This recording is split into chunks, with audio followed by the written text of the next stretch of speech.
The Black King lay dead, slain at the hands of his own priests and knights. The young Prince Albrecht was still missing, and the proud defenders of Condaros were no more. The people of Tristram looked about their lifeless town and were greatly dismayed. Awash in feelings of both relief and remorse, they soon realized that their troubles had merely begun. Strange, eerie lights appeared in the darkened windows of the monastery. Misshapen, leathery-skinned creatures were seen venturing forth from the shadows of the church. Horrible, wounded cries seemed to linger on the wind, emanating from deep underground. It became apparent that something quite unnatural had infested the once holy site. Travelers on the road surrounding Tristram were accosted by cloaked riders that seemed to now constantly roam the deserted countryside. Many villagers fled Tristram, making their way to other towns or kingdoms, fearing some unnamed evil that seemed to wait in the shadows all around them.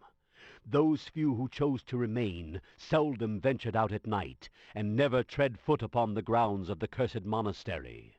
Whispered rumors of poor, innocent people being abducted in the night by wicked, nightmarish creatures filled the halls of the local inn.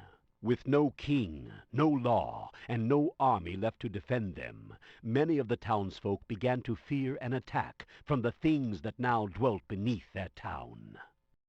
The Archbishop Lazarus, frayed and disheveled, returned from his absence and assured the townsfolk that he, too, had been ravaged by the growing evil of the monastery.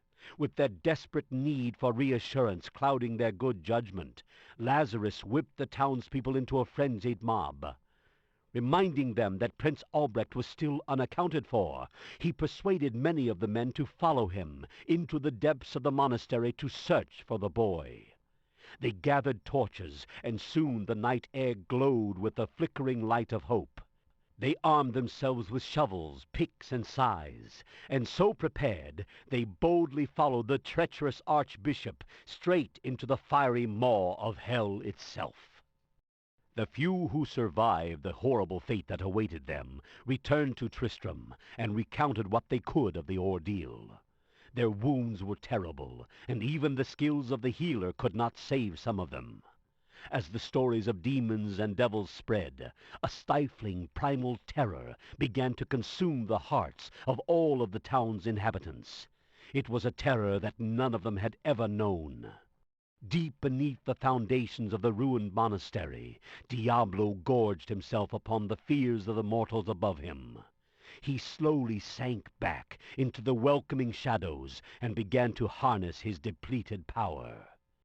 He smiled to himself in the sheltering darkness, for he knew that the time of his final victory was fast approaching.